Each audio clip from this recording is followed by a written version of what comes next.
나의 회심. 1840년 3월 메인주 포틀랜드를 방문한 윌리엄 밀러는 그리스도의 재림에 관한 그의 첫 번째 설교를 했다. 밀러 씨의 설교는 큰 반향을 일으켰고 그가 설교하는 캐스코가의 크리스찬 교회에는 밤낮으로 사람들이 운집했다. 집회 참석자들 사이에 열광적인 흥분은 없었으나 그의 설교를 듣는 사람들은 마음이 더없이 숙연해졌다. 도시에서만 큰 관심을 끈 것이 아니었다. 시골 사람들도 도시락을 준비하고 몰려와서 아침부터 저녁 집회가 마칠 때까지 남아 있었다. 나는 친구들과 함께 그 집회에 참석하여 불과 몇 년 뒤인 1843년에 그리스도께서 오신다는 놀라운 기별을 듣게 되었다. 밀러 씨는 예언을 정확하게 풀이해 나갔으며 이것은 청중의 마음에 확신을 불러 넣어 주었다. 그는 예언적 기간을 강조하고 그의 주장을 분명하게 해주는 많은 증거를 제시했다.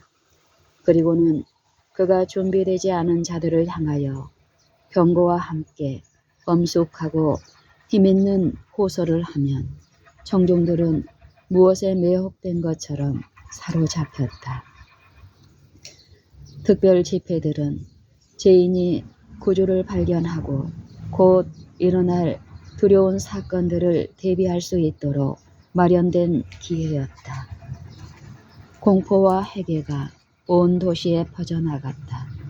기도회가 열렸고 여러 교파 사이에 공통적으로 각성이 일어났다. 그들 모두 그리스도의 임박한 재림에 대한 가르침의 영향을 어느 정도 느꼈기 때문이었다. 죄인들에게 구도자석으로 나오라는 초청이 주어지자 수백 명의 사람들이 그 부름에 응했다. 나도 남은 사람들 사이에서 무리를 뚫고 나가서 진리를 찾는 자들과 자리를 함께 했다. 그러나 나는 하나님의 자녀로 불릴 자격이 전혀 없다고 느꼈다. 자신감의 부족과 아무도 내 감정을 이해할 수 없으리라는 생각 때문에 나는 그리스도인 친구들에게 조언과 도움을 구하지 못했다. 그래서 나는 마음속을 들여다볼 리가 없는 그들이 나의 참 상태를 완전히 모르고 있을 동안 나는 어둠과 절망 속에서 쓸데없이 방황했다. 어느 날 저녁 나는 오빠 로버트와 함께 아주 감명 깊은 설교를 듣고 집으로 돌아오고 있었다. 그리스도의 지구 통치가 다가오고 있다는 말에 이어서 그리스도인과 죄인에게 심판과 주님의 재림을 준비하라는 열렬하고 엄숙한 호소가 주어졌던 집회였다. 그 설교를 듣고 나는 영혼 깊은 곳에서부터 떨림을 느꼈다. 그 설교를 듣고 나는 영혼 깊은 곳에서부터의 떨림을 느꼈다. 나는 마음속에 있는 죄책감이 너무 컸으므로 주님께서 집에 도착할 때까지 살려두지 않으실 거라는 생각에 두려웠다. 귀에서 이런 말들이 울리고 있었다. 여호와의 큰 날이 가까웠다. 그분께서 나타나실 때 누가 설 수 있겠는가? 그때 마음에서 나오는 말은 이러했다. 오 주님, 이 밤 내내 저를 살려주세요. 저의 죄 때문에 저를 버리지 마세요. 저를 불쌍히 여기시고 구원해 주세요. 그제야 처음으로 나는 2살 위인 오빠 로버트에게 나의 감정을 설명해 주려고 시도했다.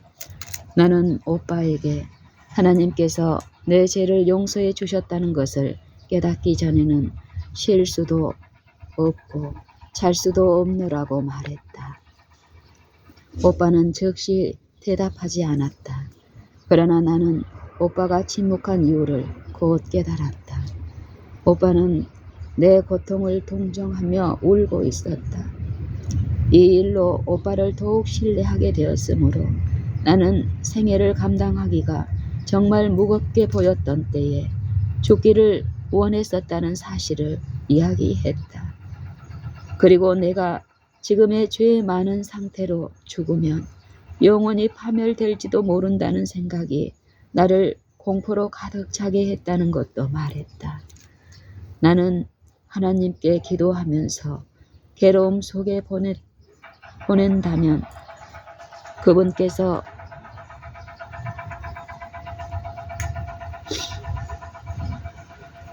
나는 하나님께 기도하면서 괴로움 속에 보낸다면 그분께서 그날 밤 동안 나의 생명을 살려주실 것인지 물었다.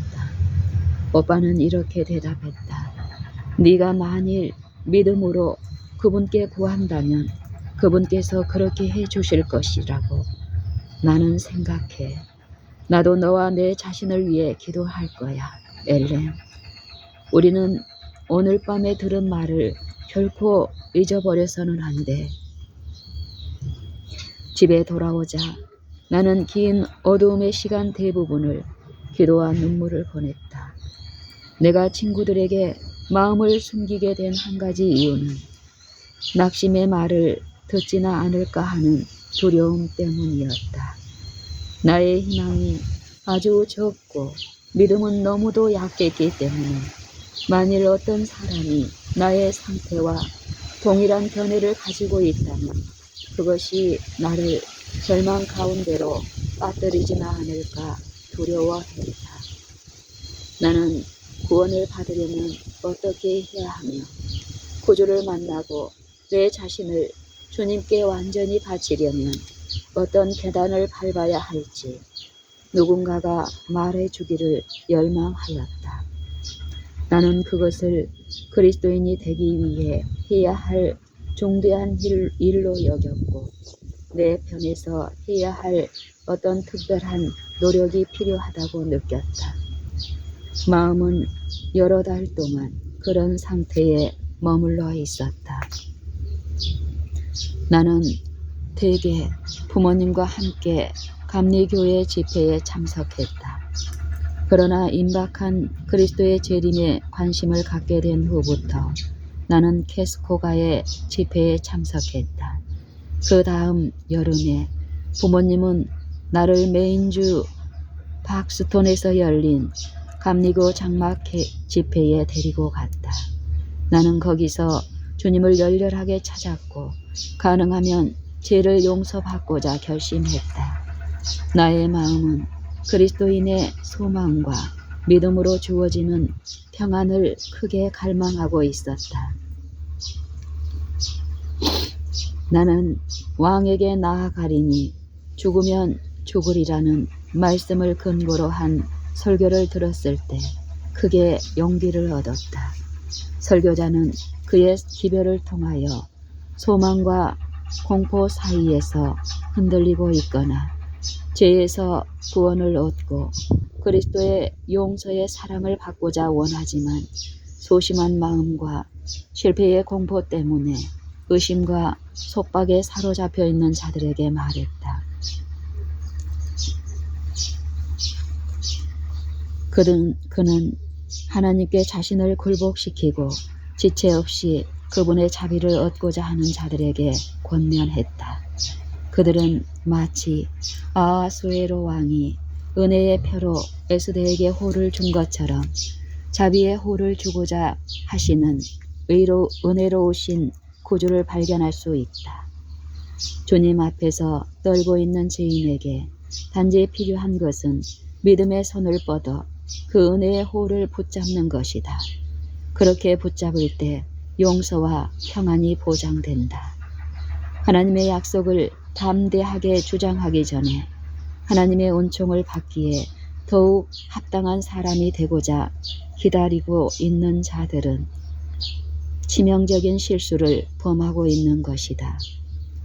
예수님만이 죄에서 깨끗하게 해주시고 그분만이 우리의 범죄를 용서해 주실 수 있다. 그분께서는 믿음으로 당신께 나오는 자들의 간구를 들으시고 그들의 기도를 응답해 주시기로 친히 약속하셨다. 많은 사람들은 하나님의 은총을 얻기 위해서는 어떤 놀라운 일들을 해야 한다는 모호한 생각을 가지고 있다. 그러나 모든 자아 의존은 헛된 일이다. 오직 믿음으로 그리스도와 연결됨으로써 죄인은 소망이 넘치고 믿음 있는 하나님의 자녀가 된다. 이와 같은 말은 나를 위로해 주었고 구원을 받기 위하여 반드시 해야 할 일에 대하여 깨닫게 해 주었다. 이제 더욱 분명하게 나의 길을 깨닫게 되었고 어둠은 걷히기 시작했다. 나는 죄를 용서받기 위해 열렬히 구했고 주님께 내 자신을 완전히 바치고자 노력했다. 그러나 나는 하나님의 간합하심에 대한 증거로 생각해온 영적 황홀경을 경험하지 못했기 때문에 마음이 이따금 큰 고통에 빠졌다. 그러므로 나는 그런 경험 없이 스스로 해결했다고 감히 믿을 수 없었다. 그것이 단순한 것이라는 교훈이 나에게 얼마나 필요했던가. 주님을 찾고 있는 다른 사람들과 함께 제단 앞에서 머리를 숙일 때 나의 마음에서는 이런 말만 흘러나왔다. 예수님, 저를 도와주시고 구원해 주세요. 그렇지 않으면 저는 죽을 수밖에 없습니다. 제 기도에 응답해 주시고 죄를 용서받기 전에는 간구하는 일을 결코 그치지 않겠습니다. 나는 전에 없이 자신의 가련하고 속절없는 상태를 느꼈다. 나는 전에 없이 자신의 가련하고 속절없는 상태를 느꼈다. 그리하여 무릎 꿇고 기도하자 갑자기 나의 짐이 떠나가고 마음은 밝아졌다. 처음에는 두려움이 엄습했다.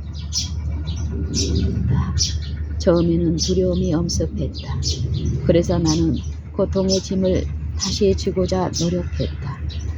나에게는 기뻐하고 즐거워할 권리가 없는 것처럼 보였다. 그러나 예수님께서 나에게 매우 가까이 계신 것처럼 보였다.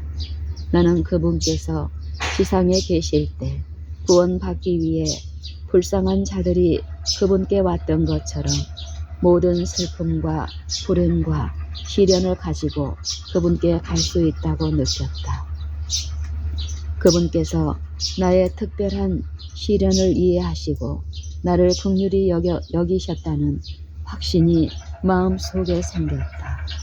나는 그처럼 무가치하게 보이는 자에게 나타내신 예수 그리스도의 동정어린 긍휼에 대한 이 귀중한 보증을 결코 잊을 수 없다. 기도하고 있는 사람들과 함께 머리를 숙인 그 짧은 시간에 과거 어느 때보다도 더 많은 그리스도의 거룩한 품성에 관하여 배웠다. 이스라엘의 한 어머니가 내게 와서 이야, 예수님을 발견했니? 라고 물었다. 내가 네 라고 대답하고자 할 그때 그는 부르짖었다. 네가 정말로 발견했구나. 그분의 평안이 내게 있어. 내 얼굴에 그것이 쓰여 있어. 나는 거듭거듭 내 자신에게 말했다. 이것이 신앙인가? 나는 잘못되지 않았는가? 그것은 주장하기에 너무도 벅차고 너무도 훌륭한 특권인 것처럼 보였다. 비록 그것을 공언하기에는 너무 두려웠지만 구주께서 나를 축복하시고 나의 죄를 용서해 주셨음을 느꼈다. 이내 집회는 끝나고 우리는 집을 향하여 출발했다.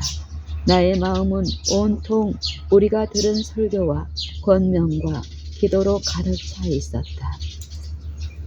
저녁계의 모든 것이 바뀐 것처럼 보였다. 구름과 비가 집회 시간 동안 거의 대부분을 차지하고 있었다. 나의 감정은 기후와 조화를 이루고 있었다. 이제는 태양이 밝고 명랑하게 비치고 빛과 온기를 세상에 쏟아놓았다. 나무와 풀은 더욱 생기를 띠고 하늘은 더 한층 푸르다. 대지는 하나님의 평화 아래 미소를 짓고 있는 것 같았다. 그와 같이 의의 태양이신 그리스도의 빛은 나의 마음에 구름과 어둠을 뚫고 들어가서 그 속에 있는 어둠침침한 것을 몰아내 버렸다. 그것은 모든 사람이 하나님과 화목하고 그분의 영으로 생기를 얻어야 한다고 나에게 말해주는 것 같았다.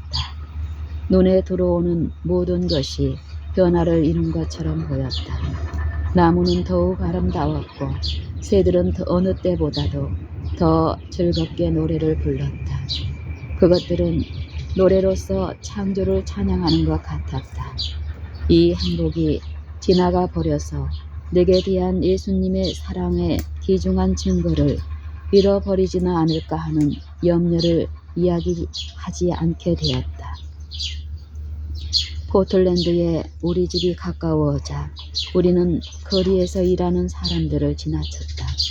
그들은 일상적인 일을 화제로 이야기를 나누고 있었지만 나는 하나님을 찬양하는 것 외에는 아무것도 들리지 않았으므로 그들의 말이 감사와 기쁜 호산나처럼 들려왔다. 나는 어머니께로 시선을 돌리고 말했다. 왜 이 사람들 모두가 하나님을 찬양하고 있죠? 장막 집회에 참석하지는 않았을 텐데요. 나는 그때 어머니 눈에 고인 눈물의 이유로 어머니가 겪은 경험을 상기시켜준 내 순진한 말을 듣고 어머니 얼굴에 부드러운 미소가 어려있던 것도 이해하지 못했다.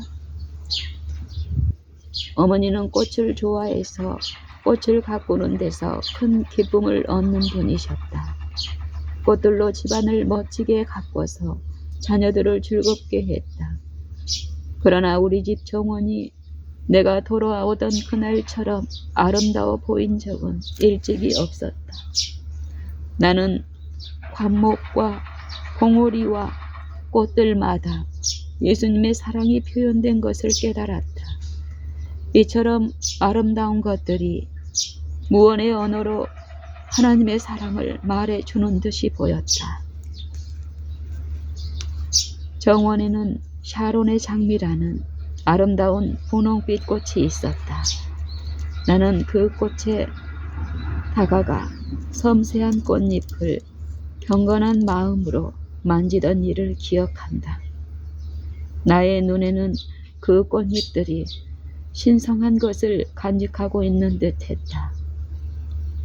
나의 마음은 이처럼 아름다운 하나님의 피조물에 대한 부드러움과 사랑으로 넘쳤다. 대지를 아름답게 꾸민 꽃들을 통하여 하나님의 완전하심을 볼 수 있었다. 하나님께서 그것들을 돌보셨고 모든 것을 보시는 하나님의 눈이 거기 머물러 있었다. 그분께서 그것들을 만지시고 좋다고 말씀하셨다. 나는 그분께서 아름답게 꾸미신 꽃들을 그처럼 사랑하고 돌보신다면 당신의 형상대로 창조하신 자녀들을 얼마나 더욱 자상하게 돌보시겠는가 라고 생각했다.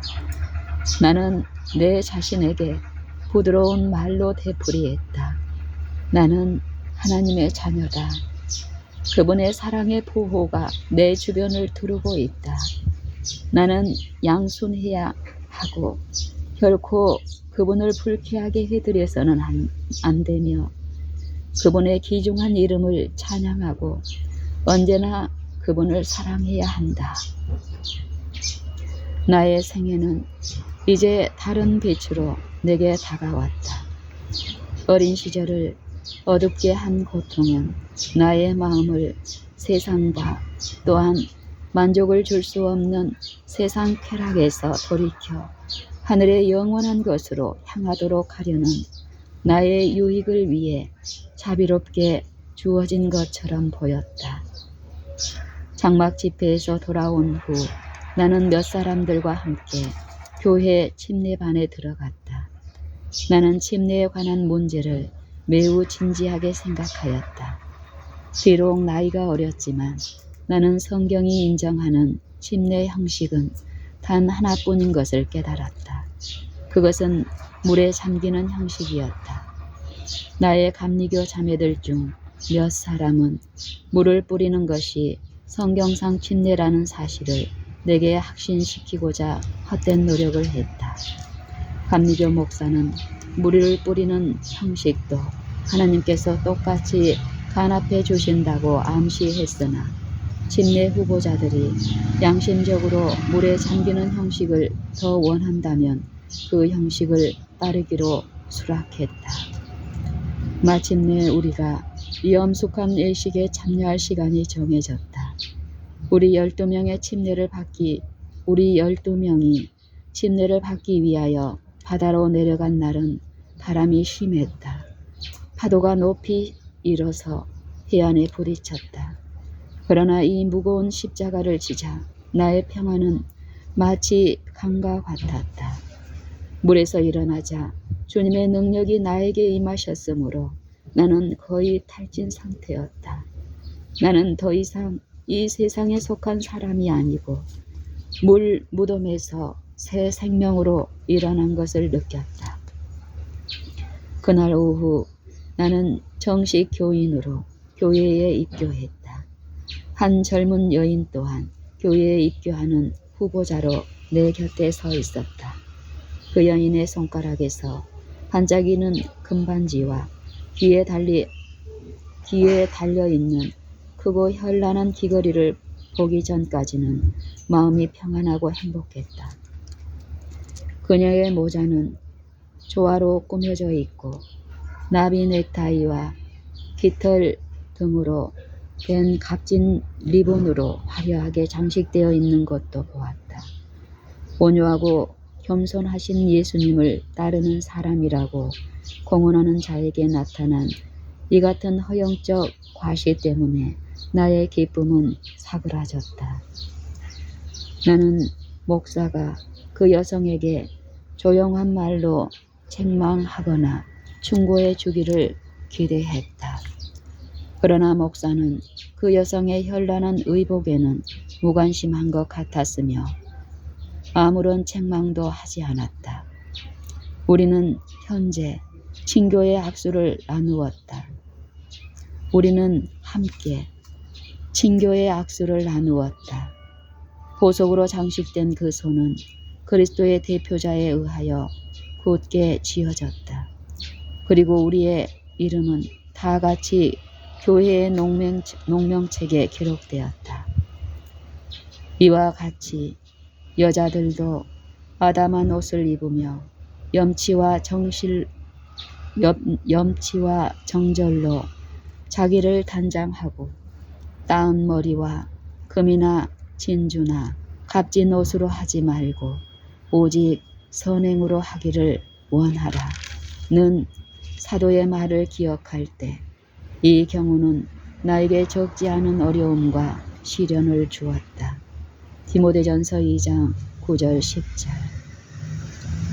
이 성경의 교훈은 내가 헌신적인 그리스도인으로 존경하던 분들과 나보다 훨씬 더 오랜 경험을 지닌 분들에게도 공공연하게 무시되는 것처럼 보였다. 만일 세상 사람들의 화려한 의복을 본받는 것이 내가 생각하고 있는 것처럼 정말로 제약적인 일이라면 분명히 이런 그리스도인들은 그 사실을 이해하고 성경의 표준을 따라야 할 것이다. 나는 내 자신만은 내가 확신하고 있는 의무를 따르기로 결심했다. 나는 하나님께서 주신 시간과 재물을 우리의 몸을 꾸미는데 바치는 일이 복음의 정신에 배치되는 것이며, 겸손과 극기가 하나님의 아들의 무한한 희생으로 죄의 용서를 받은 자들에게 더욱 적합한 것으로 느낄 수밖에 없었다. 이와 같이 여자들도 바다만 옷을 입으며 염치와 정절로 자기를 단장하고 따은 머리와 금이나 진주나 값진 옷으로 하지 말고 오직 선행으로 하기를 원하라. 디모데전서 2장 9절 10절.